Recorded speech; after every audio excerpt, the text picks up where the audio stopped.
Hello, யாரோ புதுசாக என்னுடைய வீடியோ பார்த்துருக்கீங்க. அவங்களுக்கு எங்கள் வீட்டில் என்னென்னலாம் நடந்திருக்குன்றது தெரியாது. ஸோ எங்கள் அம்மா எனக்கு கேர் அண்ட் அஃபெக்ஷன் காமிக்கலனாலும் பல வருஷமாக அவங்கள நான் காப்பாற்றி நான் கொண்டு வந்து நான் வீட்டில் வச்சுக்கிட்டு இருக்கேன். எவ்வளவோ அவங்களுக்கு நான் செலவு பண்ணியிருக்கேன். எங்கள் அப்பா அம்மா என்னை லேட்டாக தான் பெற்றுக்கிட்டாங்க. 7 வருஷம் கழித்து தான் பெற்றுக்கிட்டாங்க. அதுக்கு நடுவில் எங்கள் அம்மா அவங்களோட அண்ணன் பொண்ணுங்களை எடுத்து வளர்த்தாங்க.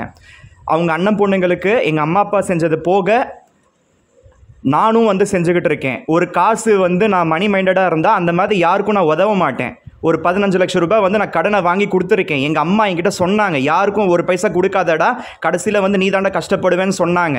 அவங்க வார்த்தையை கூட கேட்காம உதவி இருக்கேன். நான் மணி மைண்டடாக இருந்தால் எங்கள் அம்மாவை 2018 நான் விட்டுட்டு இருப்பேன். அவங்க அப்போவே போய் சேர்ந்துருப்பாங்க. ஓகேவா? அந்த மாதிரி நேரத்தில் நான் மணி மைண்டட் கிடையாது. எங்கள் அம்மாக்காக 22 மாதமாக நான் அபுதாபியில் நான் வேலை பார்த்துக்கிட்டு இருந்தேன். அதை ரிசைன் பண்ணிவிட்டு வந்திருக்கேன். மாதம் எனக்கு சேவிங்ஸே நிறைய இருந்திருக்கும். இந்த 22 மாதமும் நான் ரிசைன் பண்ணிவிட்டு நான் வீட்டில் அவங்கள பார்த்துக்கிட்டு இருந்தது எனக்கு தான் தெரியும், கடவுளுக்கு தெரியும், எங்கள் அம்மாவுக்கும் தெரியும். ஓகேவா? இந்த வீடியோ மிஞ்சி போனால் எனக்கு $50 கூட வரல. ஒரு 10 ரூபாய் 20 ரூபாய்க்கு இவ்வளோ கஷ்டப்பட்டு இந்த வீடியோ போட மாட்டேன். இது ஒரு மெமரிஸ் தான் நான் போட்டேன். புதுசாக நீ பார்த்துட்டு தேவையில்லாத நெகட்டிவிட்டிலாம் ஸ்ப்ரெட் பண்ணாத. முடிஞ்சா பாசிட்டிவாக இருக்க பாரு. உன்னுடைய அட்டிடியூட் சரி கிடையாது. உங்கள் வீட்டில் பார்த்தா தான் உன்னுடைய அந்த நல்லது கெட்டதெல்லாம் தெரிய வரும். நான் பப்ளிக்காக எல்லாத்தையும் பேசிக்கிட்டு இருக்கேன்றதுனால அட்வான்டேஜ் எடுத்துக்காதீங்க. ஓகேவா? அழுவாதவன் ஏண்டா அதில் நான் பேசிக்கிட்டு இருக்கப்ப அழுவ வராதாடா? நான் வீட்டில் சும்மா இருக்கப்பவே நான் அழுதுகிட்டு இருக்கேன். அதை நாங்கள் வீடியோக்காக தான் அழுதுகிட்டு இருக்கேனா? அப்படி கிடையாது. பணம்னா உங்களி பயம் அதிகமாக ஆம்புலன்ஸ்க்கு. என்ன சொல்ல வர நீ? கடைசியாக எங்கள் அம்மாவை கூறு போட பிடிக்காம நான் போஸ்ட்மார்ட்டம்லாம் எதுவும் தேவையில்லைன்னு சொல்லிட்டு தான் நான் ப்ரைவேட் ஆம்புலன்ஸில் 5600 ரூபாய் இங்கே இருக்க ஜிஹெச்லேருந்து இங்கே இருக்க வேப்பம்பட்டுக்கு 5600 ரூபாய் கொடுத்துட்டு வந்திருக்கேன். எங்கள் அம்மாவுக்கு கடைசியாக எரிச்சதுக்கு 40000 ரூபாய். நீ நினைக்கிறியா இந்த வீடியோ 40000 ரூபாய் போகும்னு? இந்த வீடியோவால் $1 கூட வராது. என்னுடைய தமிழ் வீடியோஸ் எல்லாமே பார்த்தீங்கன்னா 40000 பேர் பார்த்தா கூட $1 வராது.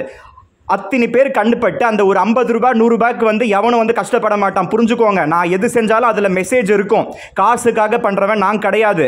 காசுன்னு அலையிறவங்க தாங்க நீங்கள்லாம். அதனால தான் நீ இந்த மாதிரி மெசேஜ் வைக்கிற. காசு நினச்சிருந்தேன்னா நான் எங்கள் அம்மாவை நான் கண்டுக்காமல் நான் வீட்டுக்கு நான் வந்திருக்க மாட்டேன். நான் ரிசைன் பண்ணிவிட்டு நான் காப்பாற்றிருக்க மாட்டேன். மாதம் 60000 ரூபாய் எனக்கு சேவிங்ஸ். எனக்கு இந்த 22 மாதம் எனக்கு வீணாக போச்சு. எனக்கு அம்மா முக்கியமாக காசு முக்கியமான்ற நேரத்தில் எனக்கு அம்மா தான் முக்கியம். நான் காப்பாற்றினேன். நான் வரலன்னா அம்மா 4 வருஷத்துக்கு முன்னாடியே போயிருப்பாங்க. நான் எவ்வளோ கேர் எடுத்துக்கிட்டேன்னு அம்மாவுக்கு தெரியும். நீ உனக்கு புரிஞ்ச மாதிரி நீ பேசாத. நான் இன்றைக்கி கூட அவங்களோட சிடி ஸ்கேனோட ரிப்போர்ட்டை என்ன ஆச்சுன்னு நான் போய் கேட்டுட்டு வந்திருக்கேன். ஒருத்தவங்க செத்ததுக்கப்புறம் கூட அவங்களுக்கு எதனால் செத்தாங்க, என்ன ஆச்சு, ஏதாச்சுன்னு எவனாவது கஷ்டப்படுவானா? எங்கள் அம்மா கிட்ட ஒரு பைசா கிடையாது. 8வது படிக்கிறப்ப உன் வயசு பசங்க ஆட்டோ ஓட்டுறாங்க பாரு, அவன் மூத்திரத்தை குடிடா அப்படின்னு சொன்ன தாய் தான் அவங்க. ஆனால் அவங்க வயிற்றில் பிறந்த அந்த பாவத்துக்காக என்னுடைய கடமைன்னு சொல்லிட்டு எங்கள் அம்மாவுக்கு நான் எல்லாத்தையும் நல்லபடியாக செஞ்சு வச்சுருக்கேன். என்ன பேசினேன்னா அந்த பாவம் சும்மா போகாது, பார்த்துக்கோ. உன்கிட்ட பேசினது நல்லது, உனக்கு கொடைச்சல் வேற கொடுக்குறாங்க. என்கிட்ட பேசுறது நல்லதா? என்கிட்ட அவங்க பேசலன்னு யார் சொன்னா? இப்போ ரீசெண்டாக கூட ஒரு வீடியோ போட்டிருக்கேன். எவ்வளோ நாள் எல்லா நாயும் அடங்கினதுக்கப்புறம் நாங்கள் 2 பேரும் எவ்வளோ மனசு விட்டு பேசணுன்றது எங்களுக்கு தான் தெரியும். ஏதாவது டிஸ்டர்பன்ஸ் அக்கத்து பக்கத்து நாய் சும்மா இருக்காது. அப்படி குடைச்சல் கொடுத்துக்கிட்டே இருந்தால் எல்லாம் தூங்கினதுக்கப்புறம் தான் நாங்கள் நிம்மதியாக பேச முடியும். இதில் வேறு அவங்க என்கிட்ட பேசலையாமா? என்னென்னவோ சொல்கிற. உனக்கு என்ன தெரியும்? என் கூட இருந்து பார்த்தியா? நீ என்ன கடவுளா? அடுத்தவங்களை நெகட்டிவாக கமெண்ட் பண்ணுறதுக்கு முன்னாடி உங்களோட வாழ்க்கையை நீங்கள் பாருங்கள். இவ்வளோ டைம் எடுத்து கமெண்ட் பண்ணுறீங்களே, அந்த வீடியோ எடுத்து போட்ட அந்த வழி எனக்கு தான் தெரியும். அது ஒரு மெமரி. அந்த மெமரியை தான் நான் கேப்சர் பண்ணியிருக்கேன். $1 பிரயோஜனம் கிடையாது. அவங்களுக்கு கடைசியாக கொண்டு போய் எரிச்சதுக்கு 40000 ரூபாய். 40000 ரூபாய் விடு, 400 ரூபாய் கூட வராது இந்த வீடியோவுக்கு. வேணும்னா காமிக்கிறேன். காசு பார்த்துட்டானாம்மா. எதையாவது கமெண்ட் வச்சு ஃபேமஸ் ஆகணும்னு பார்க்குறீங்களே, அந்த மாதிரிலாம் ஆகணும்னு நினச்சது இல்லை நான்லாம். அது உன் மேலே இருக்கும் கோபம் புரிந்தா போய் பரிகாரம் பண்ணு. எங்கள் அம்மாவுக்கு என் மேலே கோவமா? எங்கள் அம்மாவை நான் திட்டியிருந்தாலும் ஏதோ ஒரு செகண்டு தட்டியிருந்தா கூட எங்கள் அம்மாவுக்கு என்னை பற்றி தெரியும். இவ்வளோ நல்ல பிள்ளையை பெற்று வச்சுருக்கோமே, அந்த பையனை போட்டு குடைச்சல் கொடுத்துக்கிட்டு இருக்குமே, அவங்களுக்கு மனசாட்சி நல்லாவே பாடம் சொல்லியிருக்கு. கடைசி நேரத்துலலாம் என் கூட அனுசரணையாக பேசினாங்க. கடைசியாக முள்ளங்கி சாம்பார் நான் சமைச்சு வச்சேன். வேண்டுட்டுமே அது வேணாம், எனக்கு வேறு வந்து பொடி வந்து சாதம் பிசைஞ்சு கொடுன்னு சொன்னாங்க.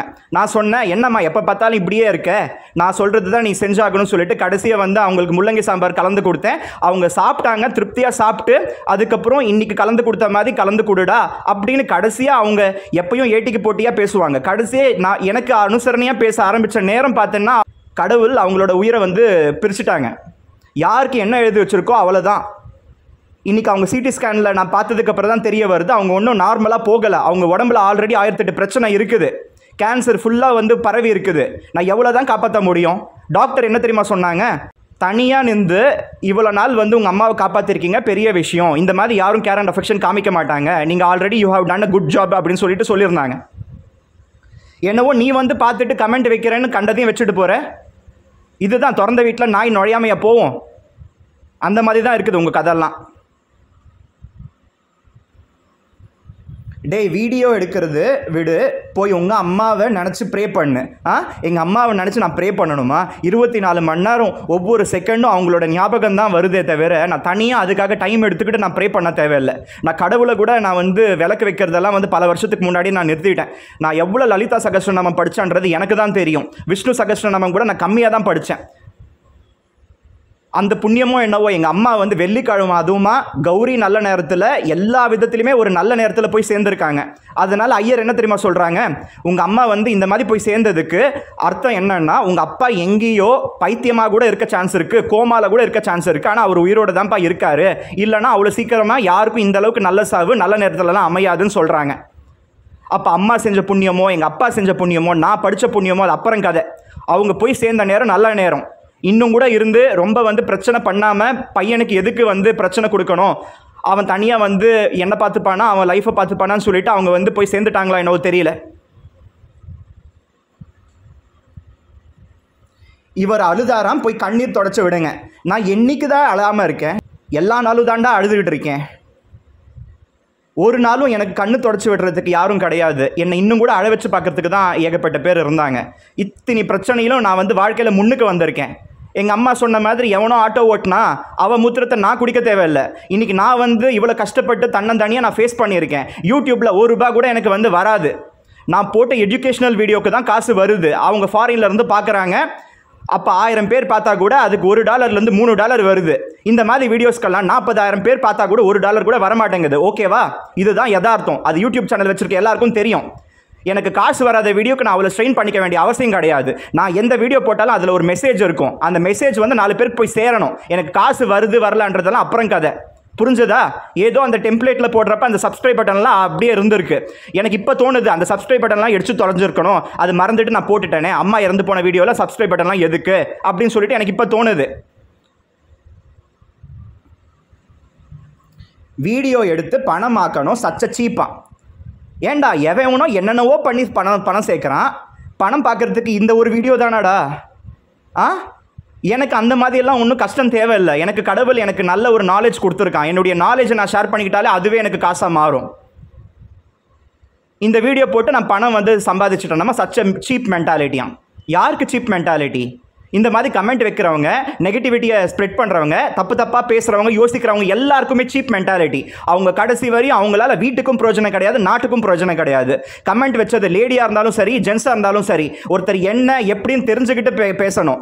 ஏதோ வந்து நம்ம முகத்தை காமிக்கல, ஒன்றும் காமிக்கல, ஜஸ்ட் லைக் தட் கமெண்ட்ஸை பாஸ் பண்ணிட்டு போயிட்டா இத்தனை கமெண்ட்ஸ் வச்சுட்டாங்களாமா, அப்போ எல்லா நெகட்டிவிட்டியும் வந்து எல்லாருக்கும் ஸ்ப்ரெட் ஆகுமாமா. அது அப்படியே வந்து புகஞ்சு ஒருத்தர் வந்து நடுத்தரவில் வந்து உட்காந்துக்கிட்டு அவங்களுக்குலாம் சந்தோஷமா? சொல்லுங்க. நான் அந்த மாதிரிலாம் உட்கார மாட்டேன். கடவுள் எனக்கு நல்ல அறிவு கொடுத்துருக்காங்க.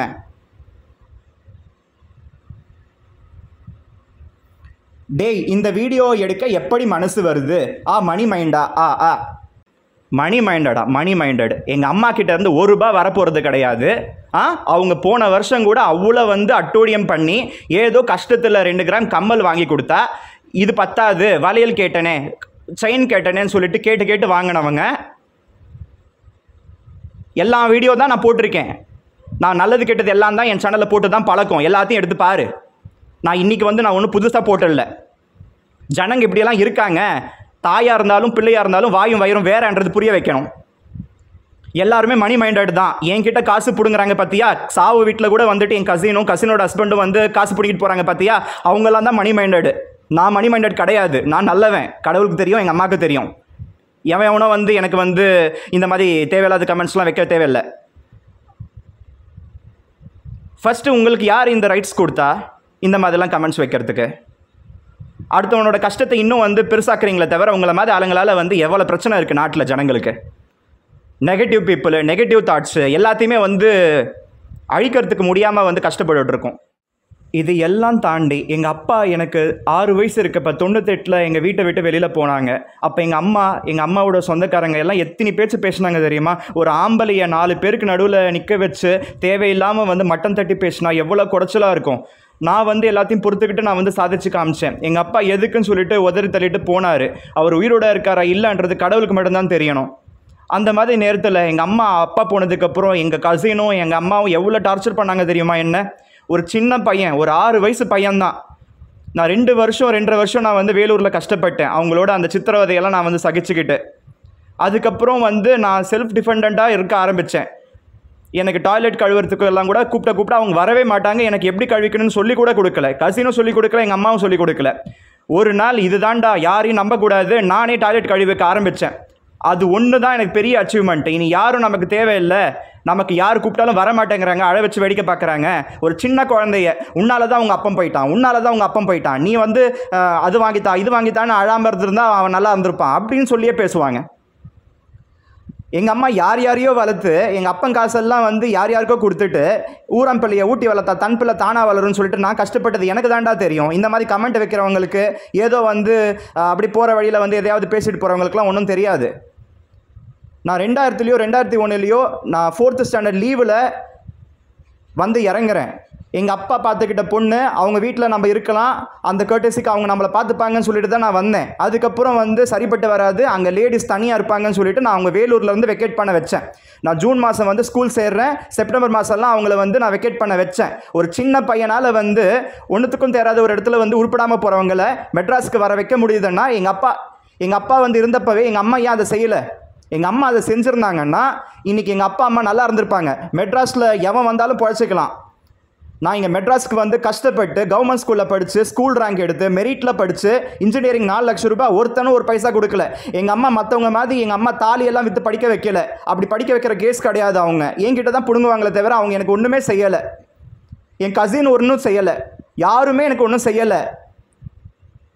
நான் எல்லாமே உண்மையை தான் சொல்கிறேன். கடவுளுக்கு தெரியும். இன்றைக்கி என்கிட்ட வந்து பிடுங்கி தின்றாங்கன்னா எப்படி தான் அவங்களுக்குலாம் மனசாட்சி வந்து இடம் கொடுக்குதுன்னு தெரியல. நான் என்றைக்குமே எந்த நாய்க்கிட்டையும் நான் கையேந்து நின்றது கிடையாது. இந்த மாதிரி ஒரு ஆளை வந்து இப்படியெல்லாம் வந்து இல்ட்ரீட் பண்ணுறீங்க. என்ன மாதிரி ஒரு சொசைட்டியில் நம்ம வாழ்ந்துக்கிட்டு இருக்கோம்? அறிவில்லை. ஒருத்தனை பார்த்து அவங்ககிட்ட இருக்க நல்லதெல்லாம் கற்றுக்கிறத விட அவனை வந்து டாமினேட் பண்ணி அவனை வந்து மட்டம் தட்டி அவன் வயிற்றுல கொட்டிக்கிறது என்னடா சாடிசம் இது? அந்த மாதிரி சாடிஸ்டிங்கெல்லாம் வந்து வாழ வேண்டிய அவசியமே கிடையாது.